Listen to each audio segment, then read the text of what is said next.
Y otra pregunta que sabes que yo te la comenté, pero que para mí es muy importante, porque hay personas que utilizan la creatividad cuando se encuentran en momentos bajos, que están como desmotivados. Y yo te quería preguntar, ¿cómo activas tú tu potencial creativo y cómo lo generas para cuando una está un poquito más plof, diríamos, ¿no? Un poquito más baja de ánimo, desmotivada, para regenerar ese potencial? Primero, ¿cómo lo creas, ese potencial creativo? Es decir, ¿cómo lo activas? Luego, ¿cómo lo regeneras cuando estamos en momentos bajos, desmotivados, que no vemos esa creatividad?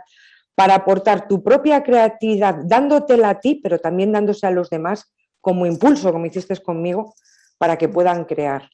¿Cómo lo activas y cómo lo regeneras? ¿O lo activas cuando lo necesitas, imagino, y lo regeneras, como te estaba diciendo? Porque esta pregunta yo creo que le puede venir muy bien a muchas personas cuando están desmotivadas, cuando sienten, como tú decías tú antes, yo qué voy a aportar, yo qué puedo crear, sería este caso, ¿no? Y creo que la creatividad es inmensa, es un mundo grandioso en el que se puede crear desde con un palillo hasta con una piedra del camino, ¿no? Entonces, por eso iba mi pregunta, Lisette. Pues yo creo que es clave el autoconocimiento, porque tanto para motivar a otros como para hacerlo conmigo. O sea, yo intento mantener la cabeza tranquila, encontrar esos espacios en mi cabeza para que pueda entrar la idea, ¿no? Un En algún espacio libre, ¿no? Un espacio con hueco, momento. efectivamente. Entonces, yo creo que eso es clave.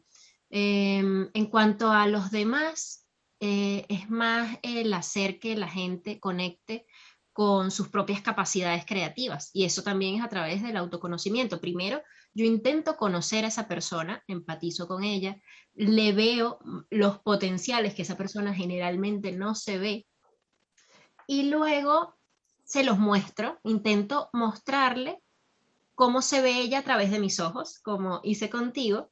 En Sí, mi caso, contigo, fue muy curioso porque tú me hiciste la canalización, no nos conocíamos de nada, de era una nada. canalización gratuita y, y yo quedé impresionada con todo lo que me dijiste y ahí fue que empezamos a hablar y yo te conté cosas que yo en mi soledad estaba pidiéndole a Los Ángeles 2 días antes y tú me las respondiste en ese audio sin saberlo. Llegaron a tiempo, llegaron a tiempo.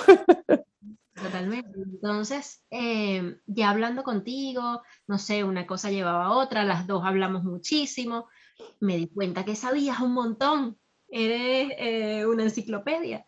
Y entonces yo dije, a ver, Enar, tú tienes Instagram. Y tú me mandaste tu Instagram y cuando veo, yo digo, aquí hay que hacer algo, Enar. Cierto, Podríamos... cierto, cierto. Aparte de que lo disfruto, ¿eh? De verdad que es algo que me gusta. Cuando tú me mostraste un poco las pautas y la guía que había que dirigir para hacerlo, porque era de verdad uno de los medios de las redes sociales que yo menos utilizaba. De hecho, lo tenía ahí como un poco abandonado. Sí que lo utilizaba de vez en cuando, pero no mucho. Y recuerdo que cuando tú me pusiste las pautas, que eran las principales, que a mí al principio me sorprendieron, porque yo decía, buf, ¿cómo puedo coger yo estas pautas?